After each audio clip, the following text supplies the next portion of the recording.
सकारात्मक माहिती देत आहेत। आम्ही गेल्या अधिवेशनामध्ये पण मंत्री महोदयांना जल जीवन मिशनच्या संदर्भात काही गोष्टी लक्षात आणून दिल्या। पण अध्यक्ष महोदय, आम्ही सगळ्यात पूर्ण सभागृहाची ही जी भावना आहे, जो जल जीवन मिशनची जी योजना आहे ना, फार अतिशय चांगल्या भावनेने ही योजना सुरू केली गेलेली। पण आता जसं मंत्री महोदयांनी सांगितलं की खूप एका कॉन्ट्रॅक्टरला 18 19 20 कामं गेलेले हे त्यांनाही माहिती आहे, पण त्या कॉन्ट्रॅक्टरकडे अकाउंटेबिलिटीच राहिलेली नाही। त्यांनी पहिलं काम खोदून ठेवलेलं आहे आणि 20 साठी पण तो पैसे 20व्या कामासाठी तो पैसे एन्जॉय करतो, अशी परिस्थिती निर्माण झालेली आहे। आम्ही मध्ये जिल्हा परिषद सीओ सिंधुदुर्ग यांच्याकडे पण त्याची बैठक घेतली, सगळ्या कॉन्ट्रॅक्टरांना समोर बसवलं, कोणाकडेच उत्तर नव्हतं अध्यक्ष महोदय। आणि या एका योजनेमुळे गावागावामध्ये मोठ्या प्रमाणामध्ये नाराजगी पसरलेली आहे। लोक आज सगळ्या बाबतीचा विरोध सुरू केला, म्हणून मी मंत्री महोदयांना सांगेन की त्यांच्यासारखा कार्यक्षम आणि कडवट शिवसैनिक असलेला मंत्री आहे, म्हणजे तुकडा पाडणारा मंत्री आहे, म्हणजे जास्त विचार करणार नाही, याचा अनुभव आणि इतिहास त्यांचा आहे।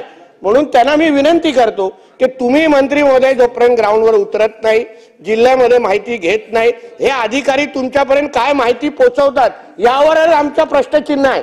म्हणून या बाबतीमध्ये मंत्री महोदय प्रत्येक जिल्ह्याचा आढावा घेणार का, आणि हे सगळे जे कॉन्ट्रॅक्टर आहेत त्यांच्याकडून काहीतरी अकाउंटेबिलिटी असली पाहिजे अध्यक्ष महोदय। याबाबतचा हस्तक्षेप सन्माननीय मंत्री महोदय करणार का, असे माझे दोन प्रश्न आहेत। माननीय राणे साहेबांनी काल परवाकडेच मला लॉबीमध्ये त्यांच्या या मतदारसंघामधला विषय सांगितला होता, आणि काही ठिकाणी आपण पाहिलं की आपण मागच्या काळामध्ये अशी राणे साहेब तयार केलं होतं की आपण ग्रुप टेंडर करावं पूर्ण तालुक्याचं आणि मोठ्या एजन्सीला द्यावं। पण सुशिक्षित बेरोजगार जे कॉन्ट्रॅक्टर आहेत ते सगळे कोर्टामध्ये गेले, आणि कोर्टामध्ये गेल्यानंतर त्यांनी सांगितलं की स्थानिकांना आम्हाला काम दिलं पाहिजे, आणि जर आम्हाला काम दिलं नाही तर मग आम्ही बेरोजगार होऊ, स्थानिक कामगारांना काम मिळणार नाही। त्याच्याने कोर्टाने असा निकाल दिला की तुम्ही त्यांना पण काम द्या।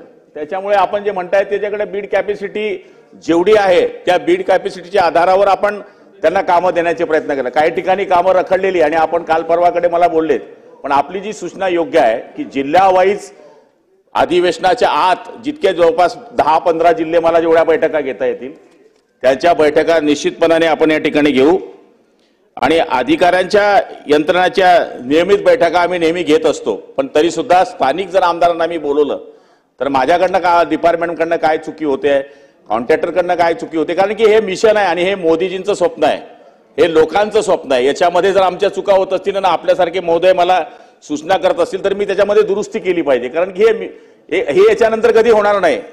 एकमेव आपला देशाचा पंतप्रधान आहे की ज्या माणसाने 8 लाख कोटी रुपये देशाकरता पाण्याकरता खर्च केलेले आहेत। मला तरी असं वाटतं की याच्याकरता सभागृहामध्ये पक्ष हा विषय नाहीये, पाणी सगळ्यांना लागतं, त्यामुळे तुम्ही आणि आपण वेगळे वेगळे नाहीये। तर आपल्या सूचना ह्या कोणत्याही पक्षाच्या आमदाराच्या असतील त्या मी नम्रतेने स्वीकारेल, आणि त्याच्यामध्ये काय आणखी दुरुस्त करता येईल का ही करण्याचा मी प्रयत्न। यशोमतीताई